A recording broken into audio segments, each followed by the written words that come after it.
Welcome to the Write It Down podcast with the 1513 Network. I'm your host, Brooke Murata, bringing you one-on-one interviews to challenge, inspire, and encourage.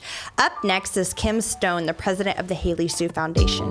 Haley Sue Pearson was a special young lady who always put other people first. The Haley Sue Foundation is determined to leave the legacy behind of Haley Sue. Kim comes on the podcast and shares with us that hope is always within reach, even in the midst of grief.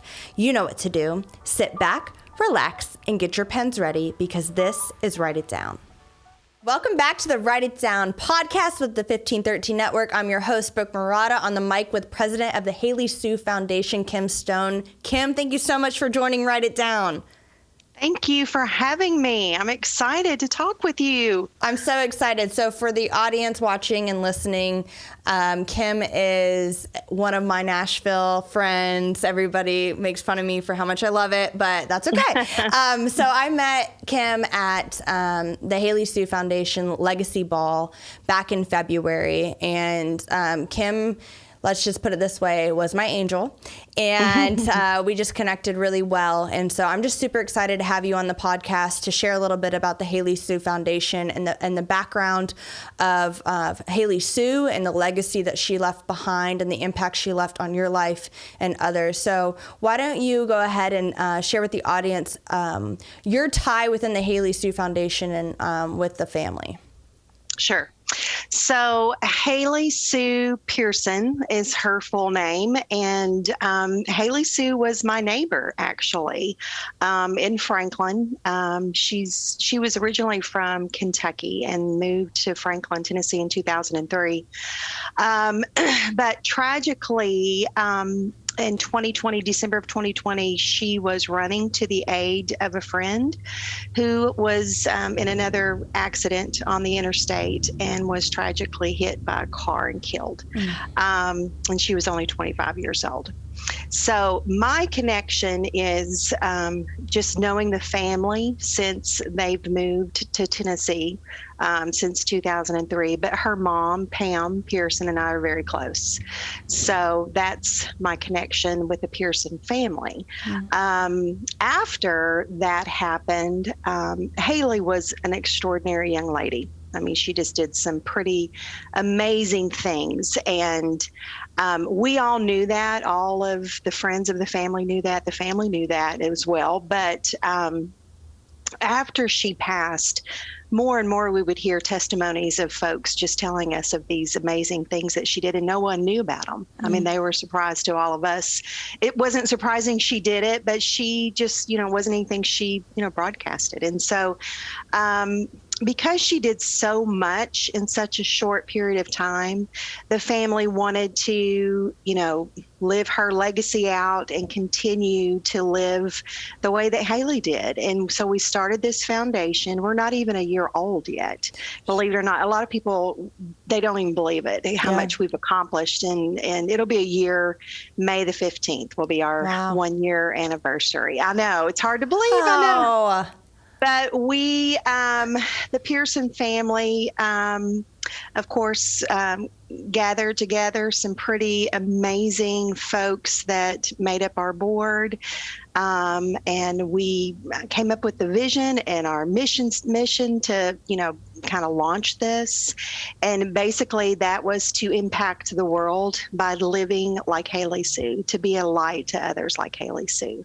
And it just exploded. And we've done a lot of different things since then. So it's been really remarkable. Wow.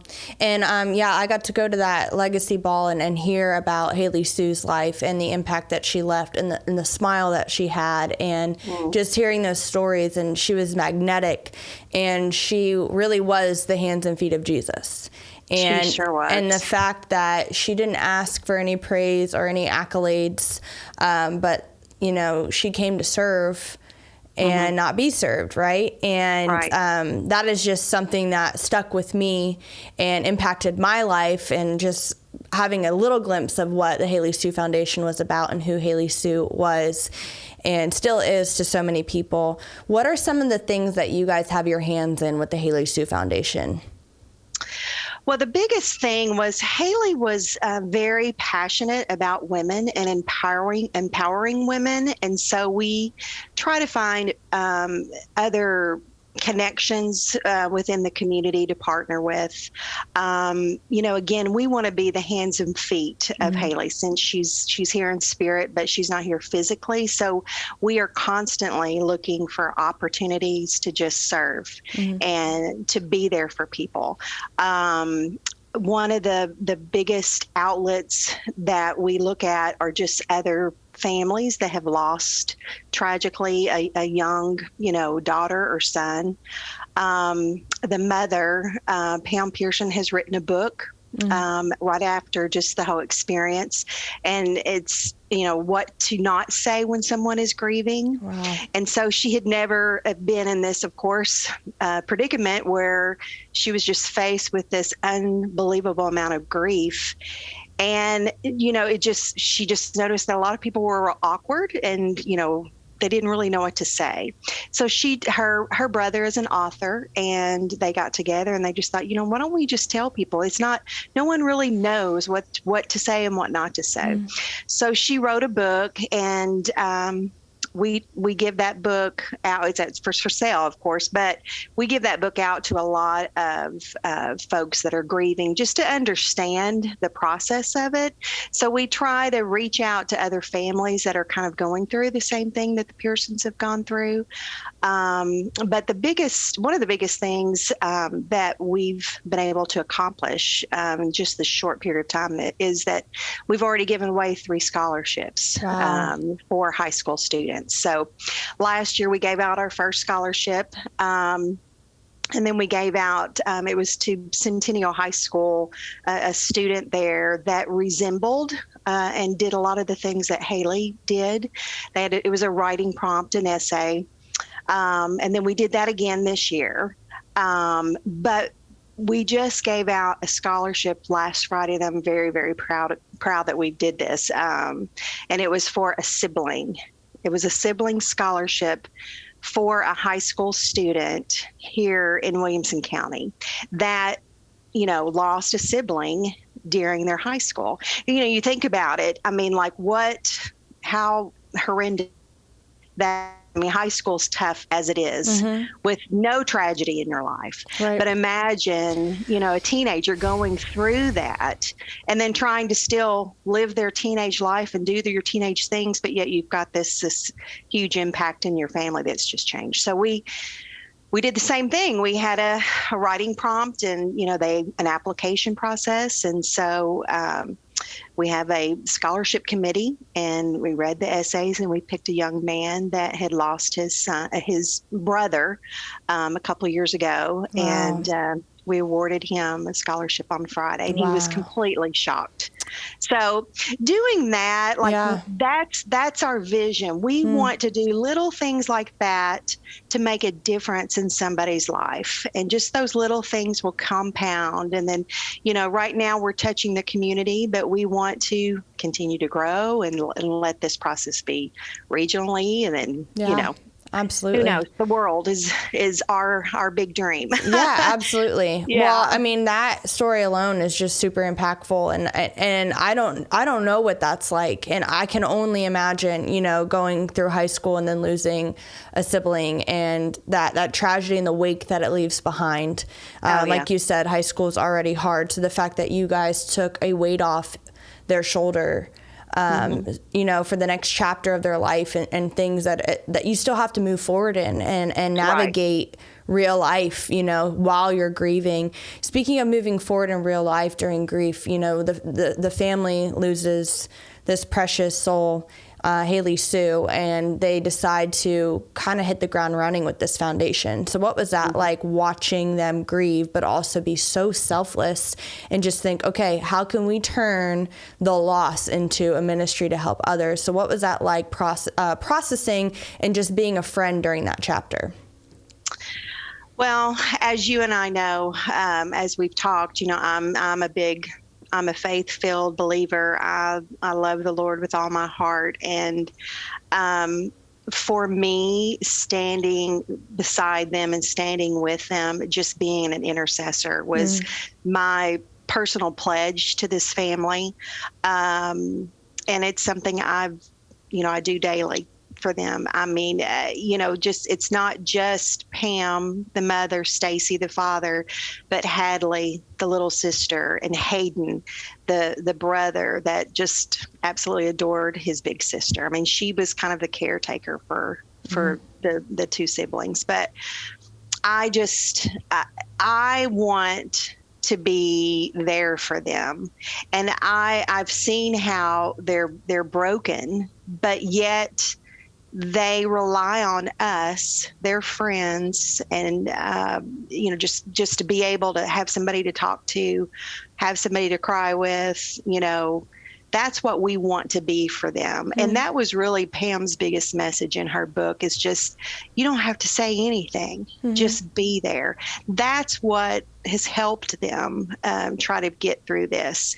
And, early on, Pam said something in an interview that it struck a chord with me. And it was, she was talking just about Haley and, the whole process of, starting this and her dream with this. And she says, I just want Haley Sue's name to be said every day. I don't want people to forget her.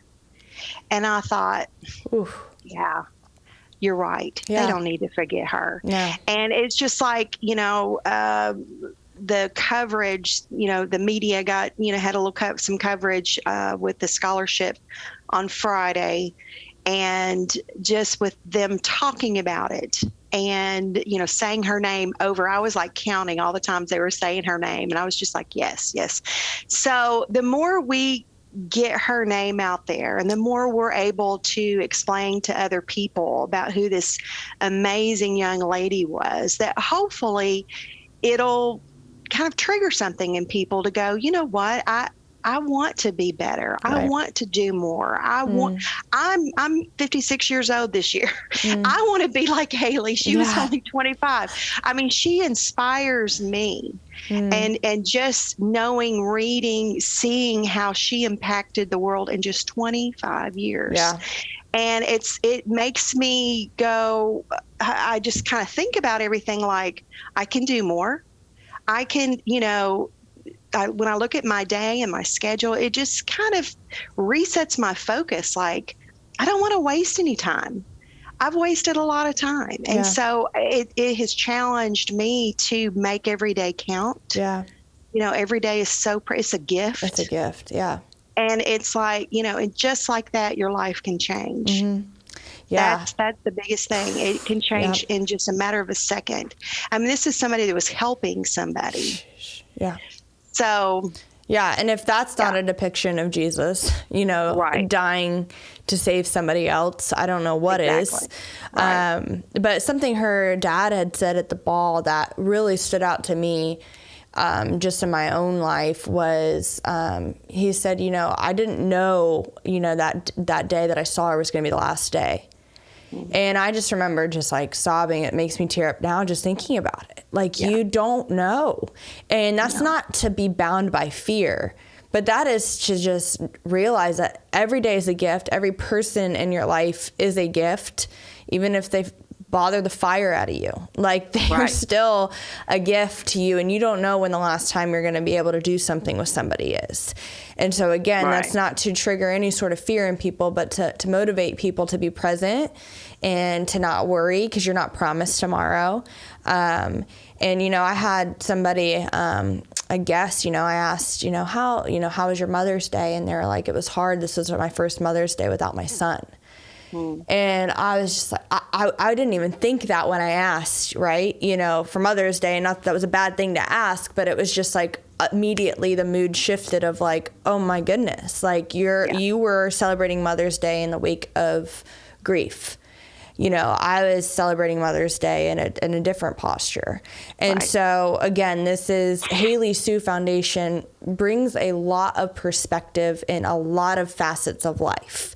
To serve others, to love others, to be present, to put others before yourself, even to the point of death. And that is what Jesus did. And so I think just being around you guys and even the family for just a short amount of time and just seeing how you all chose joy instead of grief. You guys, could have sat in a corner for years and just mourned, and you have the right to do so.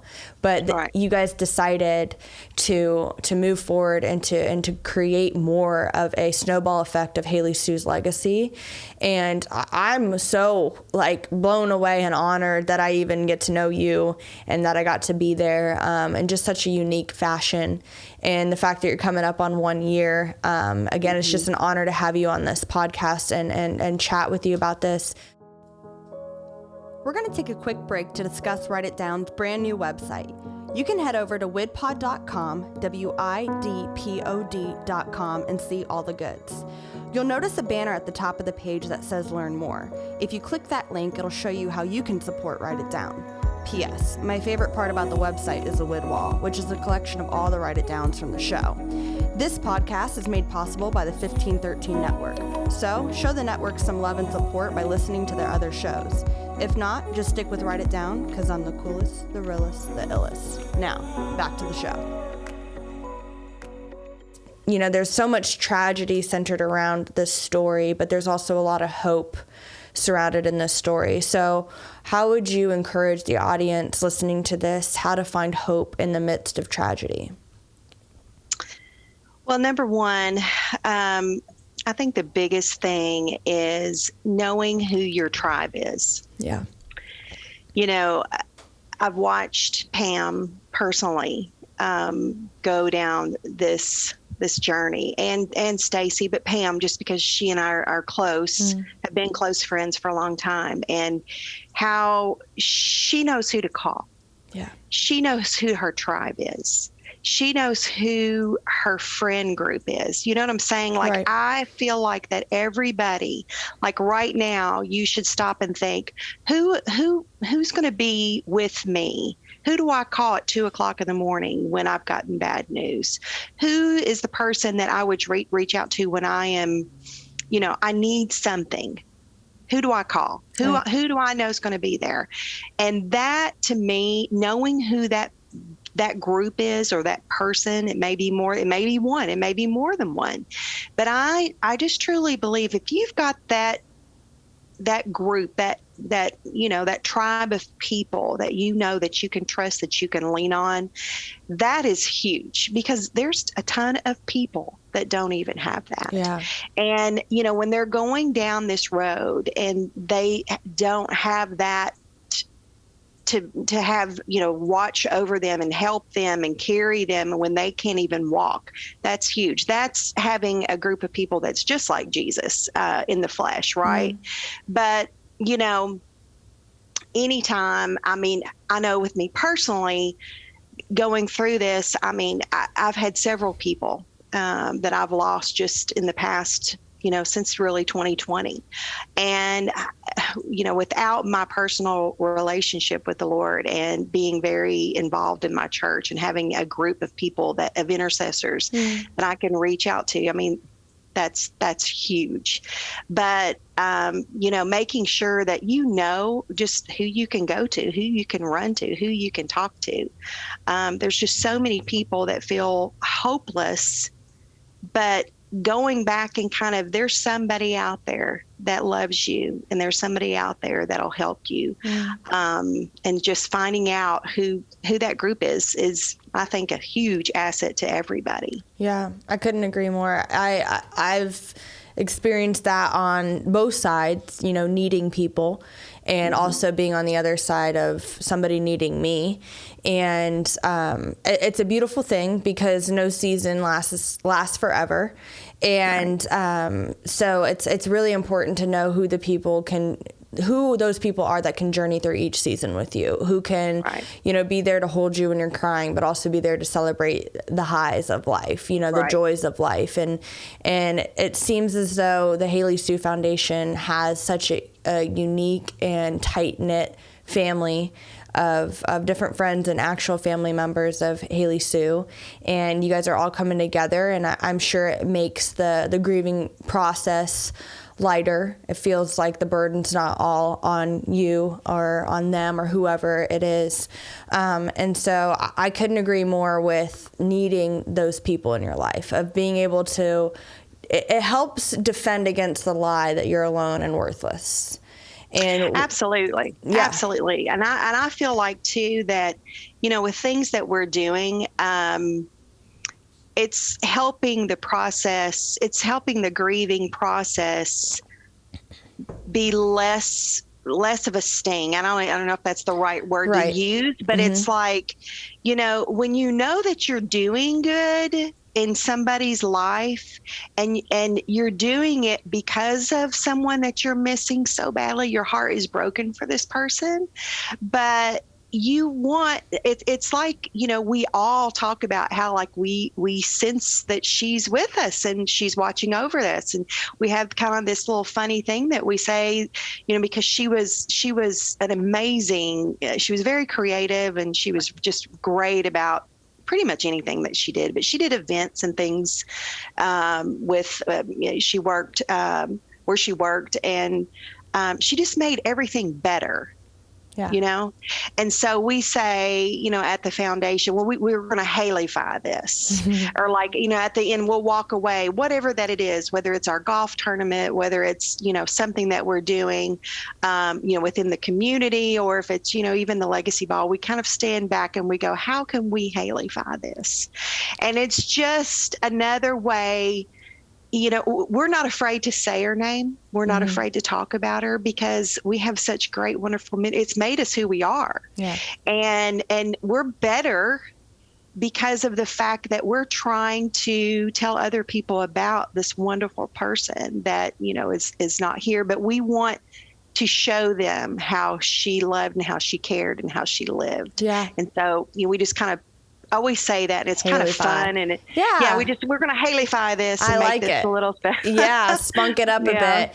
Yeah, right. and again, the other hope that you guys have is that she's in heaven, and Absolutely. And that is just such it's a hopeful joy that you can have. It's an expectation that every day that goes on, the closer you get to seeing her again. And, you're closer today than you were yesterday to seeing Haley Sue. And same with Jesus. And that is just something that, as believers, gives us hope in a dark, gloomy world, in a world where death is not very selective. It comes for all of us. And in any form, in any fashion, and at any time point, right? Just kind of circling back to that. So it's just incredible that, you can sense it, you want to Haley-fy it and bring spunk to different things and add joy. It seems as though Haley Sue, everywhere she went, she just left joy. Right. And it's kind of just like Tinkerbell always leaving pixie dust, It's just like everywhere she goes, she sneezes, there it is, and it seems like that is exactly the life that Haley Sue lived. And you guys are carrying that torch for her, and you guys are doing an incredible job. I am so excited for the doors that are going to open for you guys in the future, and just the healing that will happen, and the stories that you'll hear, and the letters you're going to receive from people, and just the way people are going to be able to handle grief better for themselves and for those that are walking through it as well. And so I am super excited. Before we get closer to the end of our show, what are some of the things on the horizon? You mentioned briefly golf tournament, legacy ball. So what are sort of the events that you guys do, and how can we help? There's an event that we'll do, and we've already agreed to do it for 2023 with the Row House, and that is a rowing facility. And Haley was very involved with that. Her whole family went. We do a fundraiser there, and it'll probably be in August, September. And folks will come and they'll donate, and they'll take a rowing class. And the whole day is about Haley pretty much, but it's kind of fun because you're getting exercise and you're learning about this facility. But that's one of the fundraisers that we'll do probably in the late summer.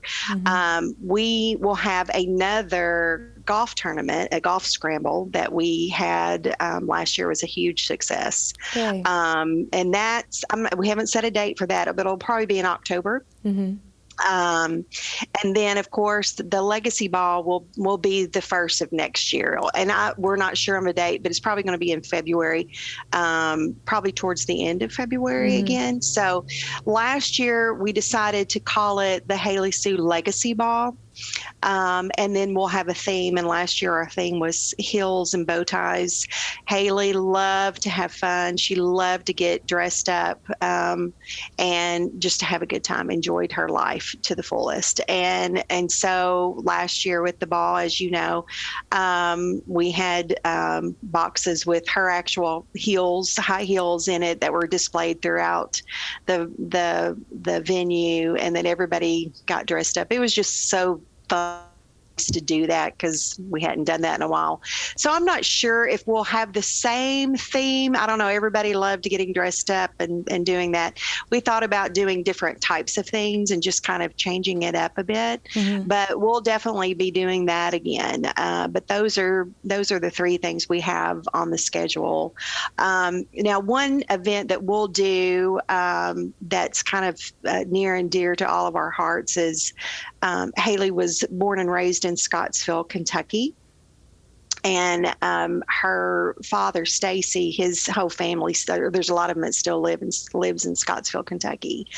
And last year we went, the foundation went, and we were able to feed 50, I think it was 56 families, and then gave Christmas presents to all the families, all the children in the families, gave them all gift cards to eat. We fed them. We had Santa Claus. It was just this big event. It was wonderful. It was it was kind of the one event I described on Saturday. We had a board meeting Saturday, and I felt like that event kind of pulled us all together because we were giving back. You know, we've had these other, fundraisers where people are coming in and they're paying to do things and have fun and whatnot. But that was where we were actually giving back, over and above like some of the scholarships and things that we do for the community. So that was in her hometown where she was born and raised. So it was just special. Yeah. It was at Christmas time and it was wonderful. And we just all loved it. I love that. So those are some things that, we'll still That's be doing. amazing. So, I love what you guys are up to. And again, the legacy that's being left behind and how you guys are all giving back to people. And just a time where you could be selfish and you could be grieving and you should be grieving, but you know what I'm saying, of just like, you're not just internalizing it all, you're externalizing the impact that she had on your life and on other people's lives. So again, I'm so honored that you shared the Haley Sue Foundation story with us. Before we get to your Write It Down, I have a couple rapid fire questions. One is, what's the worst song that you've ever gotten stuck in your head? Oh, gosh. This is just the other day, only because only because it was Mother's Day, and my son and I were buying bouquets of tulips. And so Tiptoe Through the Tulips, I don't know, I may be dating myself. Tiptoe through the tulips. I don't even all know. Day it's like, in your head? Yeah, all day. And I could not get that out of my head, and that just happened. So they call They call that an earworm, where you literally can't get something out of your head. It just worms its way through, and it's horrible. Mine is a horrible one to have. Mine's always Sweet Caroline. I can't. Jolly Rancher or Airhead, if you had to pick a candy. Oh, Jolly Rancher. Jolly Rancher. Yeah. Okay, what's your favorite flavor?